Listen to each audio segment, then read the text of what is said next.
Salut, c'est Trado, je suis content de vous retrouver pour cette analyse technique quotidienne des marchés. Alors, journée un petit peu particulière, vous le savez, puisque les marchés américains étaient fermés et que donc le CAC 40, qui n'est pas un marché directeur, était livré à lui-même. On va quand même commencer par l'unité de temps mensuel, l'unité de long terme, puisque vous le savez, ce n'est pas la queue qui remue le chien et nous avons sur cette unité de temps mensuel, eh bien, des velléités haussières évidentes. Regardez comme la tendance est toujours sans ambiguïté haussière avec ce nuage qui monte, avec cette M20 qui croît et toujours soutenu de manière fort efficace par ce cluster de support ici, à savoir la Tenkan, la moyenne mobile à 7 mois et surtout cette ce support ascendant ici en bleu sur lequel on a rebondi de fort belle manière. Vous voyez bien le bouchon que l'on doit faire sauter, il est là, il est à 5530 et c'est ça qu'on suivra, ça sera ça le fil conducteur. Regardez l'unité de temps hebdomadaire qui elle aussi est évidemment haussière avec ce nuage toujours croissant, avec cette M20 toujours croissante. On va bénéficier ici d'un effet de projection dû au non-croisement haussier M7, M20. On va avoir effectivement des éléments pour aller beaucoup plus haut à condition bien sûr que l'on arrive une fois de plus à se débarrasser de cette résistance très importante. Je rappelle pour mémoire que les 5530 sont non seulement les plus hauts de 2017 mais également la zone tampon entre ce qui se passe depuis 10 ans et ce qui se passe depuis ce qui s'est passé avant 2007, puisque cette zone au-dessus de 5530 n'a pas été visitée depuis près de 11 ans. Alors, au-delà, on regardera sur l'unité de temps journalière ce qu'il se passe. Et ce qu'il se passe, eh bien, c'est une léthargie dans l'attente des marchés américains. On avait expliqué plusieurs choses que je vais quand même reprendre. La tendance est globalement positive. Vous le voyez, on est au-dessus de la M20 qui monte. On a réussi à s'affranchir de la zone de neutralité qui était entre 5290 et 5440.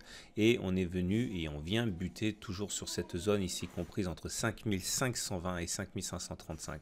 Il faudrait un peu plus que de simples velléités haussières sur le CAC 40 pour parvenir à dépasser ça. On n'arrivera sûrement pas sans l'aide des Américains. Il faudra bien sûr que les Américains ne décrochent pas entre-temps. Ce qui est un petit peu inquiétant, c'est la similarité des situations entre ce qui se passe depuis 5 séances et ce qui s'est passé entre octobre et novembre 2017. Vous voyez, c'était exactement pareil. On a connu une explosion des cours, on est venu se hisser au-dessus de la Bollinger supérieure, on est venu faire notre retour à la M7, bref, vous voyez la similarité.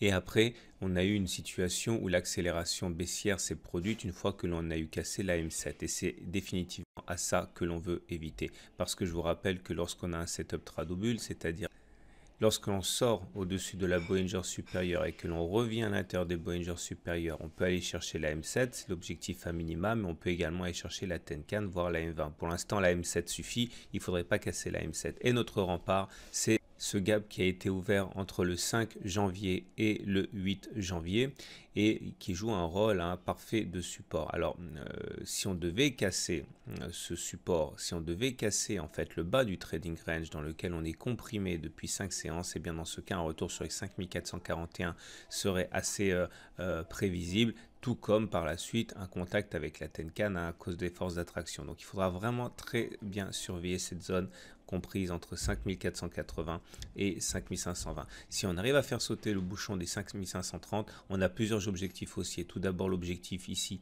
du double top. Je vous rappelle que nous sommes ici compris, nous avons dessiné ici un double creux, pardon. L'objectif, une fois cassé, est de prendre cette hauteur reportée au-dessus du point de cassure. Ça vous donne les 5620. Et on aurait également l'objectif du gap de continuation, puisque s'il s'agit bien d'un gap de continuation, il s'agit de prendre toute la hauteur de ce qui a été parcouru avant le gap et de le reporter par-delà le gap, ce qui donnerait un objectif encore plus ambitieux de 5700 à peu près. Voilà, donc tout le challenge est là. Surtout ne pas combler le gap, surtout ne pas passer en dessous et repasser au-dessus de cette zone de résistance.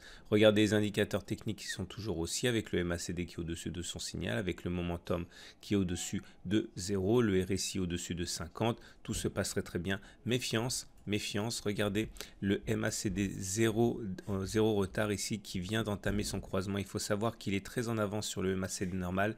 Merci à un tradosaurien qui me l'a fait remarquer.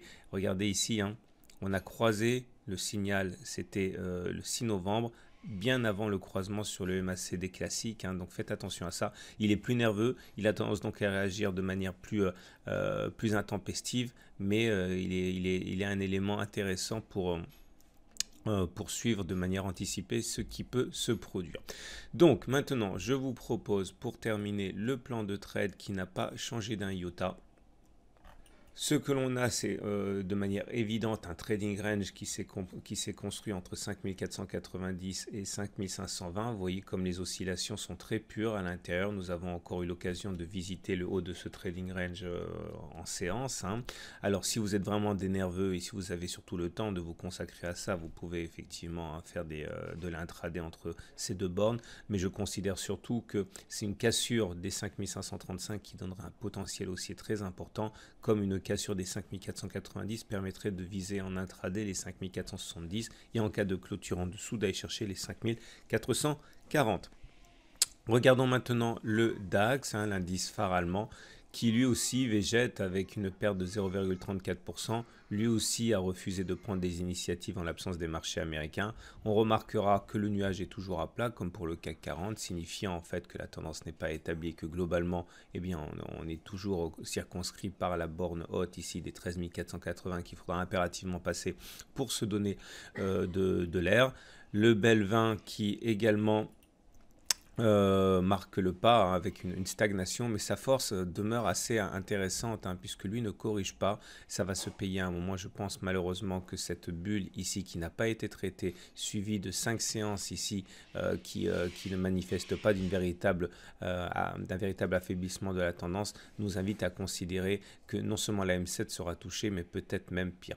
Les marchés américains sont fermés aujourd'hui, donc on va les éluder. Voilà. Et pour terminer, l'euro-dollar, hein, qui est toujours très bien orienté avec des plus hauts consécutifs. Ici, on est passé au-dessus de la Bollinger supérieure. Le nuage est croissant, donc c'est vrai qu'on n'aura pas de véritable aide de la part de l'euro-dollar, en ce sens que l'euro fort va pénaliser les actions et constituera un vent contraire. Voilà ce qu'on pouvait dire pour les indices. Voilà, à demain pour la mise à jour.